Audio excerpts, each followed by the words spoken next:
Italy, 1944. The Allies fight to wrest control of Italy from the Germans, while the Germans turn every ridge and mountain into a fortress. The Germans always had a hill higher than us. They could see us coming. Battle-hardened German troops set traps and wait for the Allied tanks to roll into them. We would let them come close. Then, when they got very close, we would fire. Canadian troops fight the Germans across rivers, through valleys, and up mountain ridges. They had Italy, and they were doing their best not to give it up, and we were doing our best to get them out of it.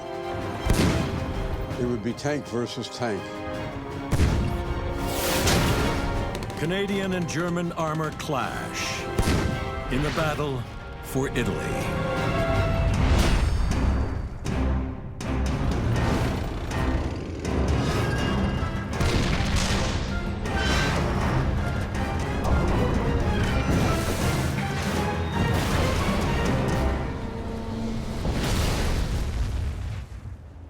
Italy today, beautiful, peaceful.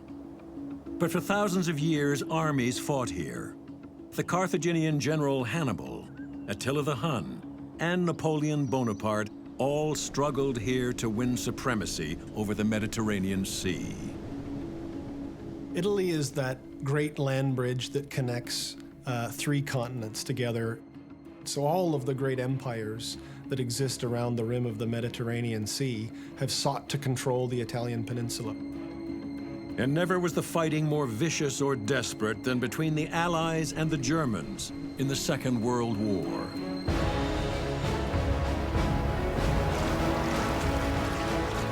On July 10th, 1943, thousands of Canadian troops storm ashore near Pechino on the southeast coast of the island of Sicily as part of the Allied invasion force.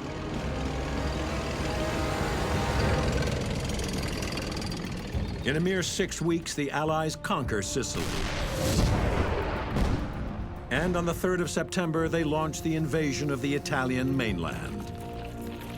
5 days later, on September 8th, 1943, Italy surrenders.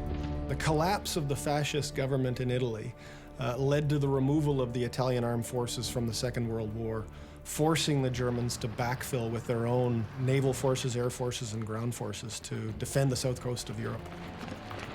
In a dramatic turnaround, Italy's former ally, Nazi Germany, decides to fight for every inch of Italian soil.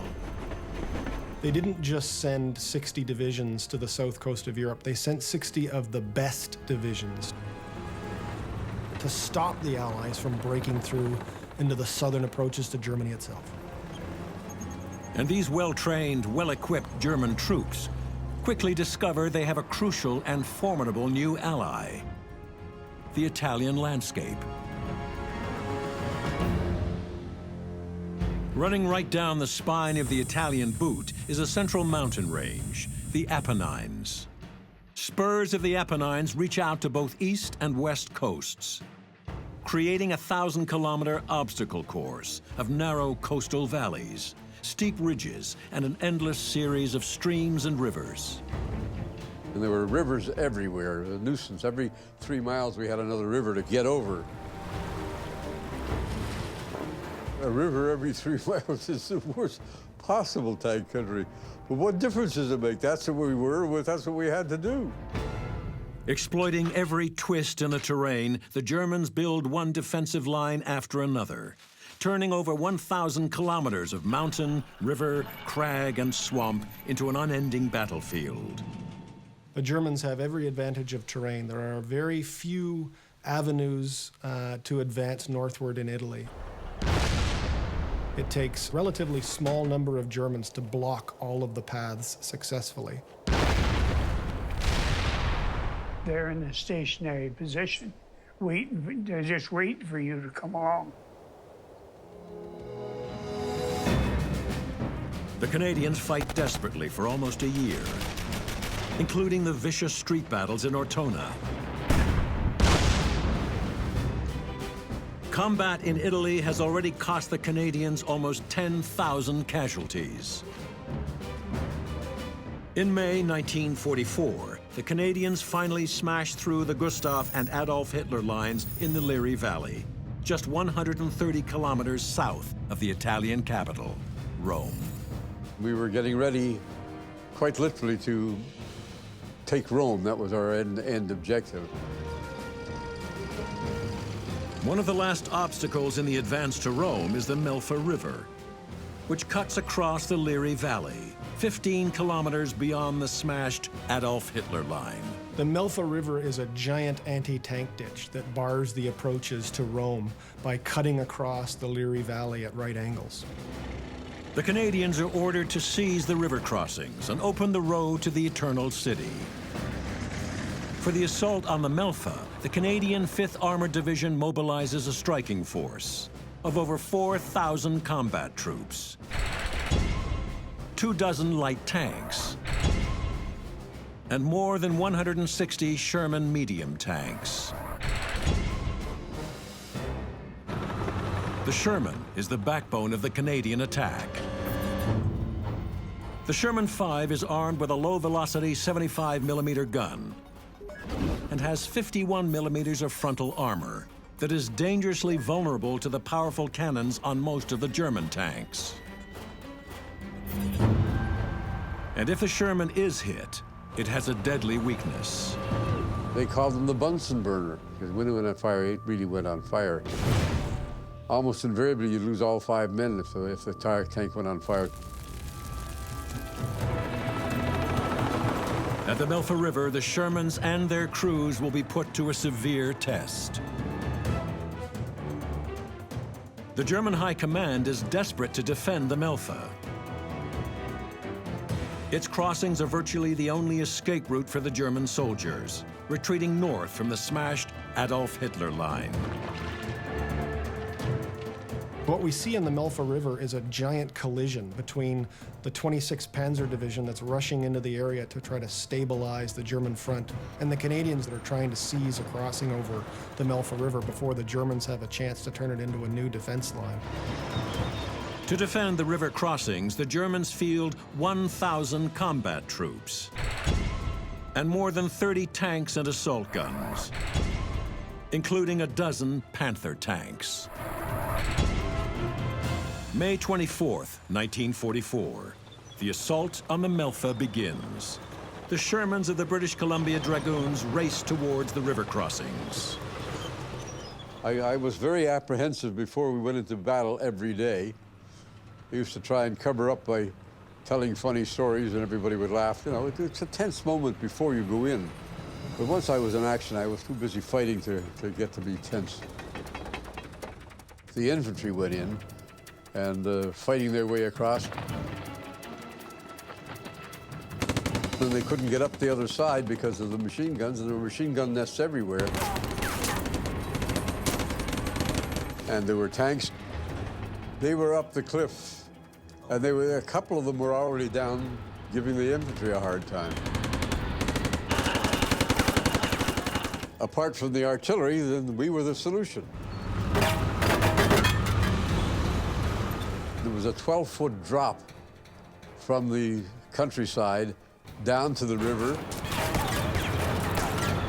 And we went down this 12-foot cliff to help them. It was a hell of a drop. And the Germans were trying their best to kill us. Shells are coming in like raindrops. Everybody's firing, the dust goes up everywhere, and it becomes a real mess.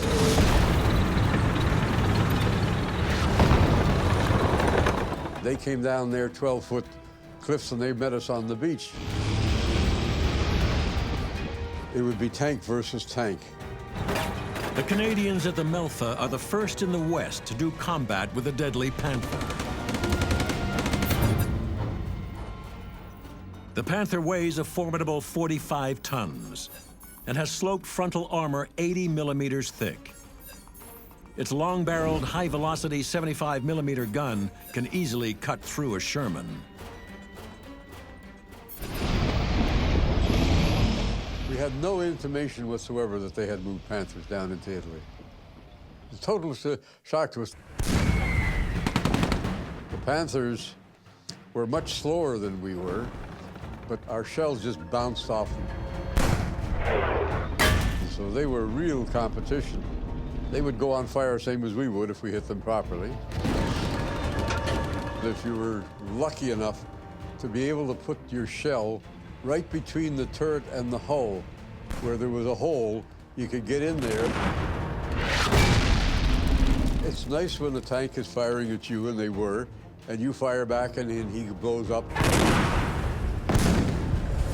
That's a very good feeling, except that there are plenty of other tanks around. You don't sit around glorying, you're looking at the other tanks. I saw a couple of tanks go, but that was what you were there for. At the end of the battle, virtually all the German tanks have been destroyed, and the Canadians are across the Melfa. The German reinforcements are decisively defeated in and around the Melfa River, making it impossible to defend Rome. By June 1st, the Canadians are almost in Rome, the Eternal City, and the grand prize of the campaign. We were 26 miles away from Rome, and we figured we were going to be in Rome in about an hour, and we were told to stop. We found out why. The Americans wanted to take Rome, except it was no particular glory because the Germans didn't defend Rome. Films taken by Italian anti-fascists show the evacuation of Rome. The streets were deserted as the Nazis left. The Americans enter Rome on June 4th, but their glory and the headlines don't last long. 2 days later is D-Day, June 6th, 1944. As Allied troops land on the beaches in Normandy, and the decisive battle for France and Western Europe begins, suddenly the Italian campaign becomes a sideshow. We had been in action for about 11 months before D-Day. So we thought it was kind of funny, these guys who were just coming into battle now, swanking about it. So we called ourselves the D-Day Dodgers. We dodged the D-Day by fighting for 11 months before it. But even as France is invaded, the Germans redouble their desperate fight for Italy. And the Canadians are now about to face some of their bloodiest battles ever.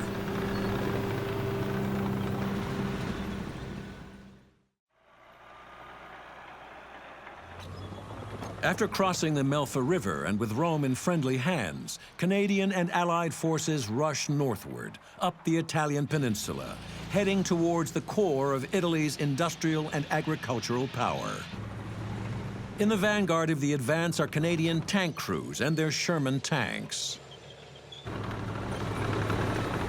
It will not be a walkover. The German armies are determined to defend northern Italy to the last. North Italy is the breadbasket and industrial heartland of Italy as a whole. And that industrial heartland has been integrated fully into the German war economy. It is essential if the Germans are going to carry out their strategy for 1944 and 45 to maintain control of that industrial and agricultural heartland. In the summer of 1944, the Germans are desperately building a defensive line in the north to protect the Po Valley, the supposedly invincible Gothic Line.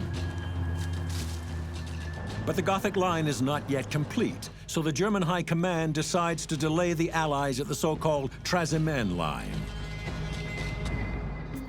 The line lies 160 kilometers north of Rome, and where it confronts the Canadians, it extends across an 8-kilometer gap between Lake Trasimene and Lake Chiusi. Between the two lakes, the Germans have improvised a 3-kilometer deep, zigzagging swath of dug-in strongpoints and machine gun posts.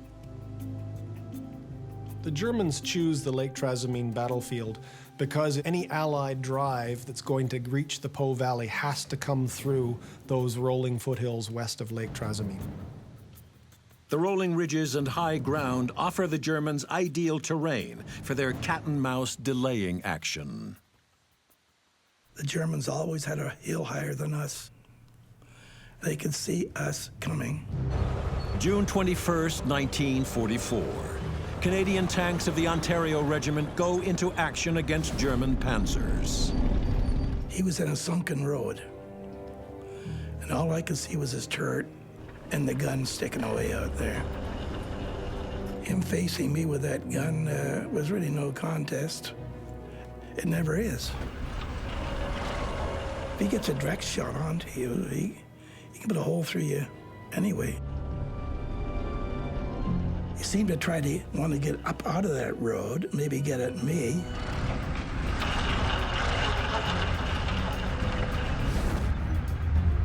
The gun was up here, like at quite an angle.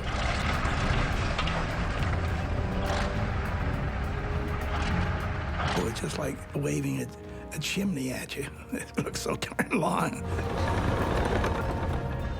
He tried to get up, but he couldn't make it. If he got out of there, I was facing that gun head on.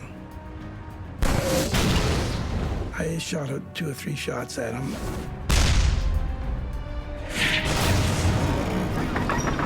I think I hit him. The only chance I had knocking him out was get him broadside. Their side armor wasn't as good as their front armor. Their front armor is very thick and well slanted. He just about disappeared about that time, and he went into some trees there. And I didn't see him from then on.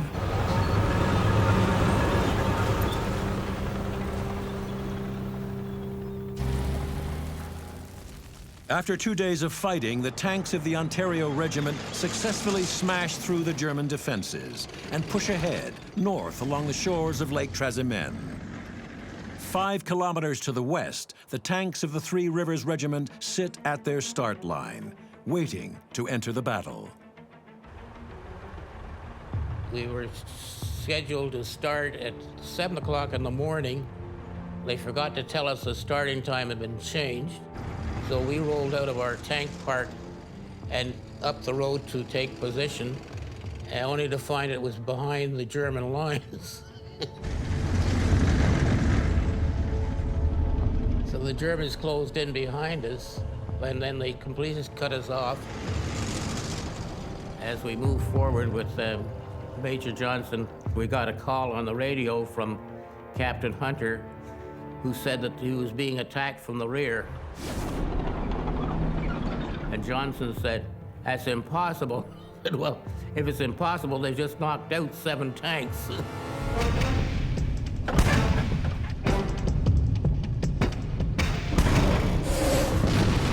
After Major Johnson told Hunter that he couldn't understand why he was getting hit from the rear, his tank got hit. Now surrounded by Germans and far beyond infantry support, the Canadian tankers hunker down to prepare for a long fight. We were being shelled, and we hit a hole, a bomb crater, and went into the bomb crater into what you call a turret down position.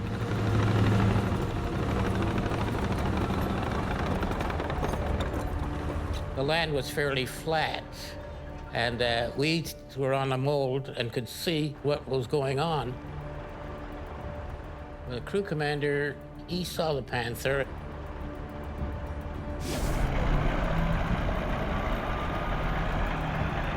It was around 500 yards away from us. For a Panther or a Tiger tank, that was nothing. They had the long barrel on it, and they could outrange us. Well, our tank had an HE, a high explosive, in the breech. I said, "Leave it in. I'll use it as a tracer, as a marker." My job was to make sure I picked up the target and fire at it. And I was lucky enough to hit the Panther tank.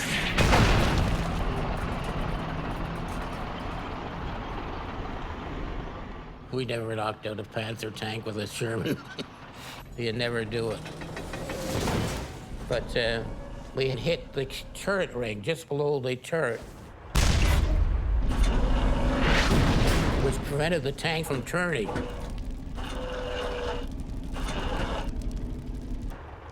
After immobilizing the Panther, the remaining tanks of the Three Rivers Regiment hold out against repeated counterattacks for more than 7 hours until they are relieved. You go into those things with the idea that you're invincible, that regardless of what happens, they're not going to get you. But the day has been a costly one. We lost 13 of the 15 tanks that went into action that day.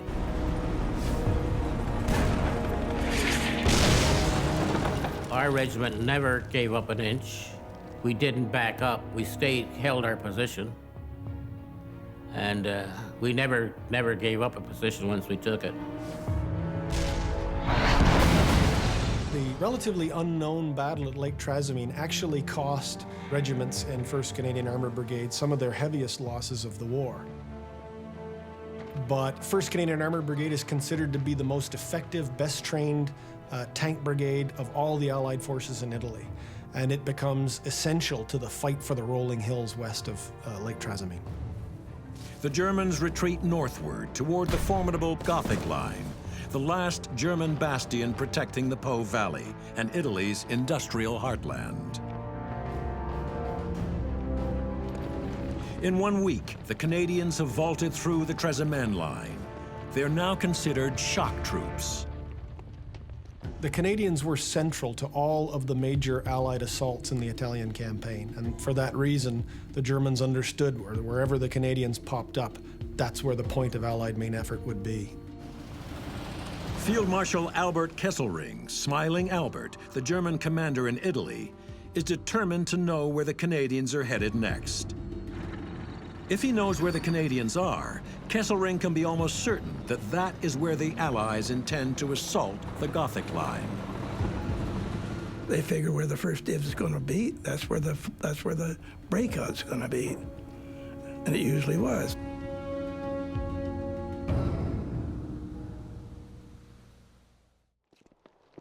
August 1944. The Canadians know that their actions are being anxiously watched by the Germans, and so it is in secret that they transfer to the Adriatic front and prepare to attack the Gothic Line. Allied commanders wanted to concentrate their best troops, their most powerful armored and artillery formations, to the weakest part of the Gothic Line, and so they transfer 1st Canadian Corps secretly across the Apennines to stage behind the Folia River to deliver the main assault on the Gothic Line. The Canadians move from their position near Perugia, over 200 kilometers through the mountains, to their assembly point just inland on the Adriatic coast. The decision to move the Canadian Corps across the Apennines was a tremendous engineering and transport feat. The 5th Canadian Armoured Divisional Engineers actually had to build a road for their armoured vehicles that is still a well-used truck road to this day. Almost 11,000 vehicles, including 650 tanks, rumble through the mountains.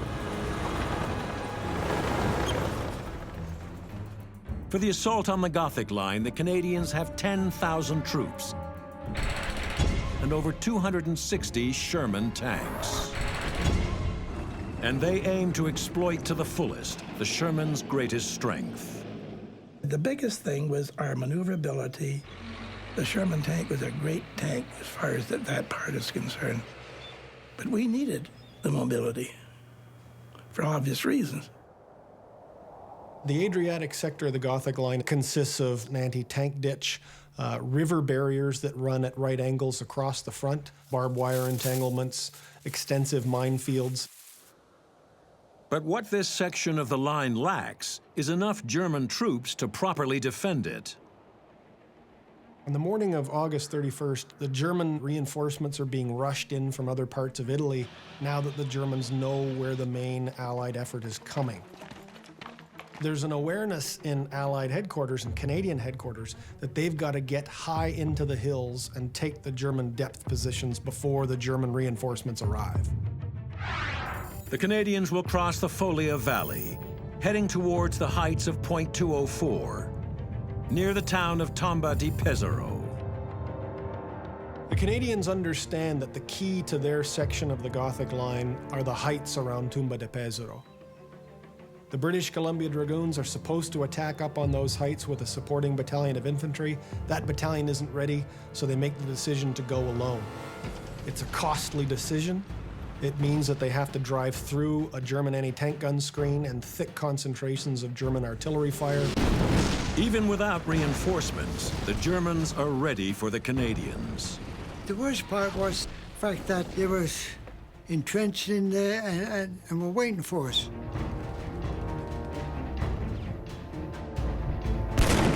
On the neighboring ridges on both sides of them, German anti-tank guns, machine guns, mortars, and artillery are working to stop them and pick off a large number of BCD Shermans, toppling some down the ridge side and picking off others on the crest of the ridge itself.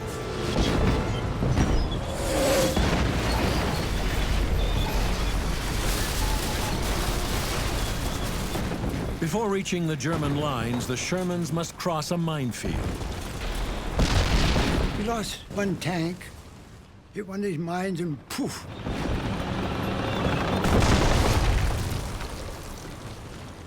What they would do is knock off the track. And of course, it was no good after that. The British Columbia Dragoons are attacking up a ridge towards Point 204.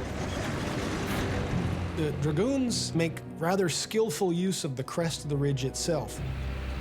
To expose themselves on the crest itself means certain death. So when at all possible, they keep the vehicles on the right side of the crest and shield themselves from the German anti-tank guns to the west. Anti-tank guns, either side, they were firing at us. Some aren't able to do it. At some points on the top of that ridge, it's impossible to stay on the right-hand side. You have to expose yourself across the peak, and at those times, those tanks are picked off by 88s. That 88 millimeter, that was a powerful, deadly thing.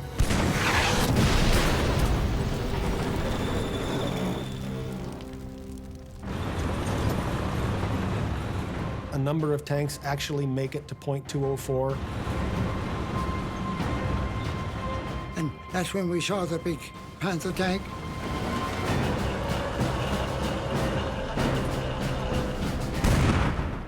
Only hit we got was just a glancing blow off the side of the tank. Wham! The noise inside was quite loud. It was facing us, and when I saw us, all three of us coming after them, he started to turn. But it didn't get very far. Crew commander said, fire at will. So I'm slamming the shells in, and the gun is firing away. In with another one. Hit a broadside, and in the turret. Once the Canadians carve out a toehold on Point 204, they've effectively cracked their finger into the door of the Gothic line. The Germans begin a massive withdrawal. The supposedly invincible Gothic line has been smashed.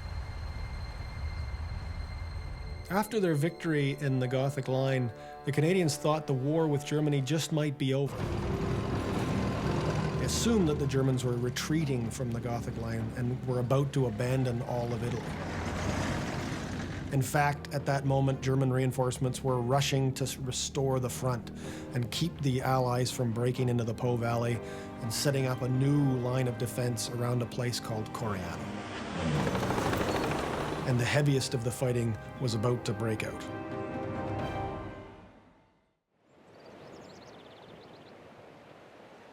September 1944. The Allies are on the verge of breaking through into the Italian north. They plan a massive push along the Adriatic coastal plain. But first, they must clear German positions that overlook the coast, near the hilltop town of Coriano. The town of Coriano lies atop a ridge that bars the Allied approach northward to the Po Valley. And the ridge itself is an excellent place for a defensive position. Allied command believes the Coriano Ridge is vulnerable. They thought it was going to be a cakewalk through Coriano. But the Canadians soon discover that Coriano is anything but lightly defended. The Germans throw in every available elite unit, including the Canadians' old foe from Ortona, the 1st Parachute Division. We found the parachute divisions were the worst ones of all for us, because they would never give up. Ich weiß nicht, was die Gefangenen. I had heard some Canadian prisoners say, Kanadische Gefangene, das habe ich auch erfahren. the Paras are very tough. The Paras are very hard, haben die gesagt. So, they said we were very tough. Very hard. So we started out into the valley, and we no sooner got over the Visanio Ridge than they started whaling hell out of us.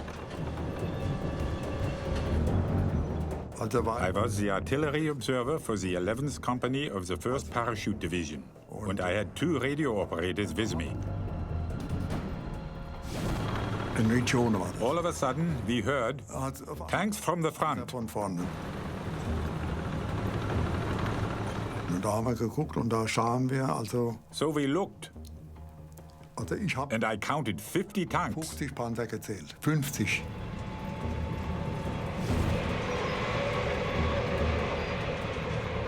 Wenn wir mit dem Funk After we had given an order by radio, kam innerhalb it took von about 10 minutes until some artillery arrived. Artillerie.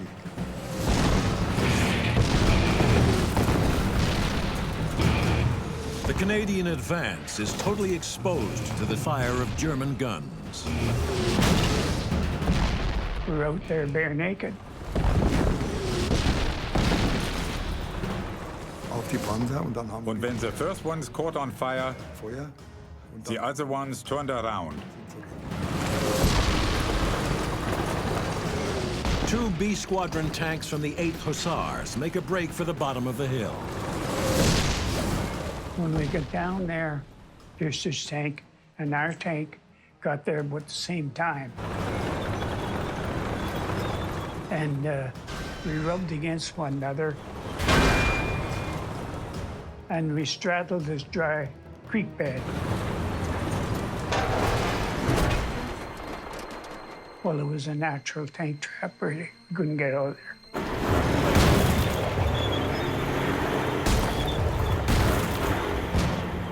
The stranded B Squadron tanks are assisted by the tanks of A Squadron, positioned on the ridge above them. A Squadron lays down a smoke screen, giving the men of B Squadron the cover they need to abandon their tanks and escape on foot. By the grace of God, we hit our lines, so we got away with it. None of our crew even got a scratch there.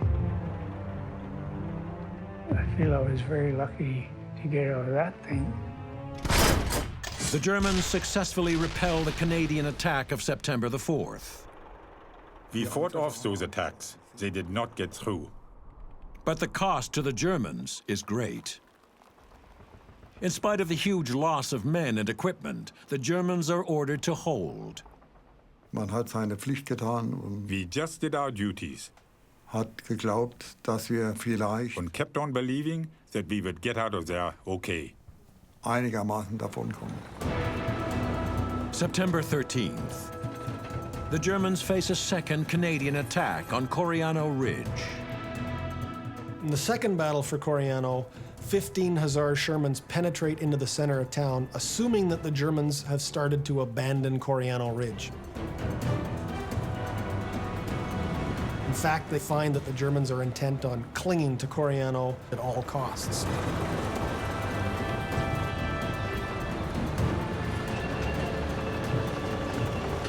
Those 15 Hussar Shermans reach the town square and meet an ambush force of German Tigers, Panzer IVs, and infantry.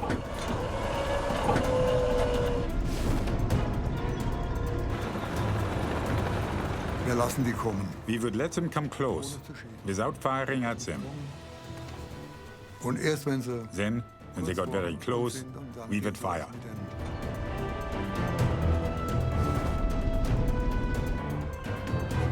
And now the Shermans must face the most dreaded tank in the German arsenal, the fearsome Tiger. The 57-ton Tiger is the jewel of Germany's Panzer Force. At 100 millimeters, its frontal armor is twice as thick as the Sherman's. And its 88 millimeter gun is much more powerful than the 75 millimeter cannon on the Sherman.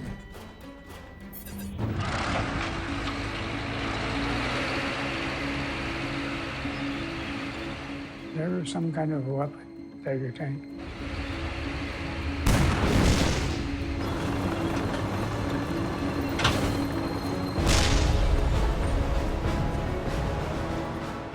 Shells just bounced off them. They engage in a violent close-quarter battle in the town square itself.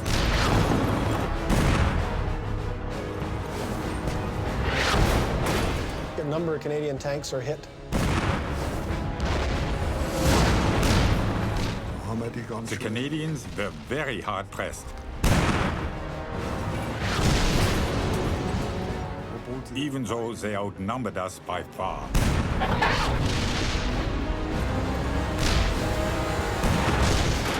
And in order to escape, the Hussars actually have to tow their wrecks out of the way.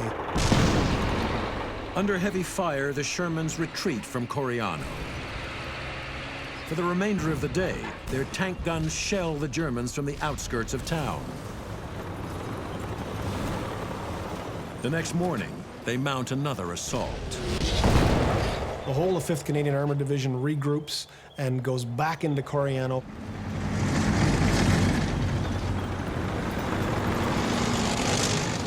By this point, the German tanks inside Coriano have been wrecked by Canadian artillery. After a day and night of vicious, pitiless struggle, Coriano and its ridge are finally in Canadian hands. Just on the horizon, the Po Valley beckons. The men call it the Promised Land. After the battle for Coriano, the Allies are finally on the edge of the vast Po Valley. Being flat, the valley looks like ideal tank country. When the Canadians finally broke into the Po Valley, many of them thought that for the first time in this war, they were going to be able to fight a battle without the Germans looking down on them. Tankers had been dreaming of the day when they'd be able to use their tanks in a breakout role and chase the Germans back to the Alps. Unfortunately, that was not going to be the case. The desperate German fight at Coriano had a clear aim. The Germans were waiting for the season to change. Autumn weather and rain will be the Germans' greatest ally in defending the Po Valley. Po Valley is a tanker's paradise in the summer dry weather. But because of all the rivers and irrigation canals that cut across it, once the fall rains arrive, it's a tanker's nightmare. Once it starts to rain heavily in September and October of 1944, the Po Valley filled with water. Any attempt to move off-road means that a 33-ton Sherman tank is going to bog down to its axles almost immediately. Tanks become irrelevant. You thought it was going to be easy, but it didn't turn out that easy. Mud makes coordinated cross-country tank attacks almost impossible. The Germans dig in, and the Allied advance slows to a crawl. Both sides hunker down in the rain and the mud. For almost 2 months, the stalemate lasts. It's not until the very end of 1944 that we see tanks once again employed in an off-road role to play a leading part in any major battle. Finally, the Italian winter arrives. The ground freezes up, and tanks once more become mobile. The next task is going to be to break out across the Po Valley and chase what they think is going to be a German evacuation from Italy. But the Germans have no intention of evacuating Italy. In fact, they plan to fight for every inch, including a bulge in their line south of Lake Comacchio. The German position near the town of Sant Alberto on the south shore of Lake Comacchio is a mortal danger to the Allies' right flank. The Canadians prepare to eliminate that threat. The Canadian mission at the Battle of Lake Comacchio is to destroy the German forces south of the lake and set the conditions for the final liberation drive in the spring of 1945. January 2nd, 1945. Canadian tanks go into action. 5th Canadian Armored Division uses 2 of its armored regiments. They wait until there's been several successive nights of frost to freeze the ground firm. Because they know that German anti-tank defenses are only set up to cover the roads, because for the last 3 months, no Allied tank has been able to drive off-road. After a couple of days of frost, when the ground's firm enough to carry the weight of a Sherman, these Canadian Shermans break out across the frozen ground. Frost-hardened ground is not their only ally. The Shermans have been fitted with track grousers to aid the advance. The track grouser extends the width of the Sherman track and enables it to travel on softer ground. Additional pieces attached to the sides of the track links. Grousers add more than 10 centimeters to the width of the tank track, thus spreading the weight of the tank and making it less likely it will sink into soft ground or break through the frost layer. As the Canadians advance across the frozen ground, they come under fire from a German ambush. A group of anti-tank guns and Panthers begin to knock out the tanks of the 8th Hussars.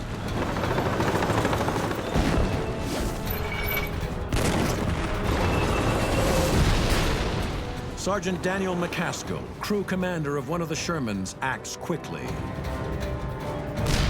He stops his tank and opens fire on the German positions. As he exchanges shell fire with the Germans, the rest of his squadron continues to advance. McCaskill's Sherman single-handedly knocks out 4 anti-tank guns and a Panther, while sustaining no damage himself. With the Shermans safely through the ambush zone, they continue their advance towards Lake Comacchio, leaving the German defenses in flames.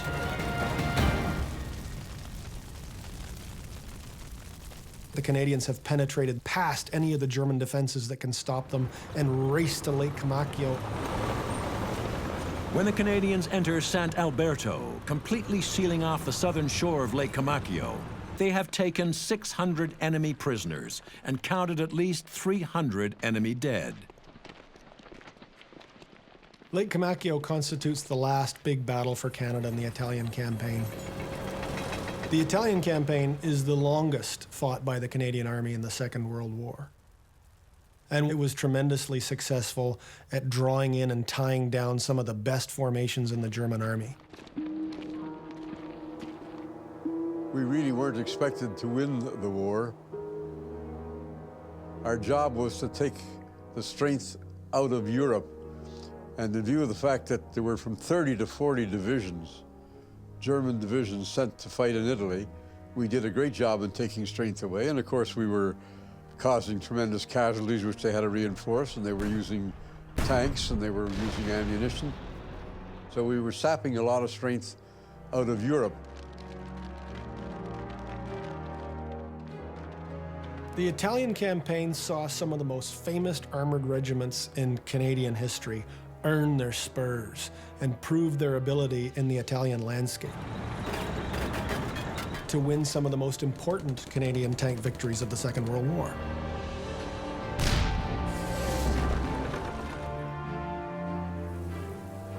Each Canadian victory was a step in the liberation of Italy. And many Italians, like those who live near what was once the Gothic Line, still remember, even today. The Italians in that area remember the Canadian victory at Point 204 as a key point in the story of their liberation from German occupation. The Italians built the monument at Point 204 in tribute to their Canadian liberators with their own money and their own labor. It's a unique monument in Europe in that sense. The memorial's inscription reads, "Here the heroic deeds of the 1st Canadian Corps breached the imposing German defenses, with the loss of over 1,000 lives, for the freedom of Italy and peace in Europe. In witness to, and as a warning for future generations."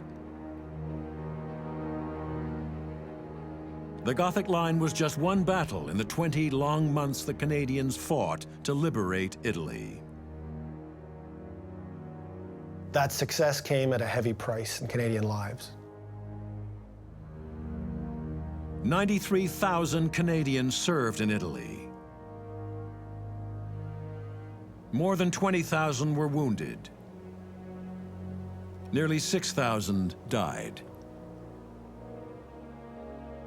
Those are brave men. We didn't think we were heroes. I was a lucky guy to survive. Each year I go to the memorial service for the 23 of my synagogue that got killed in action.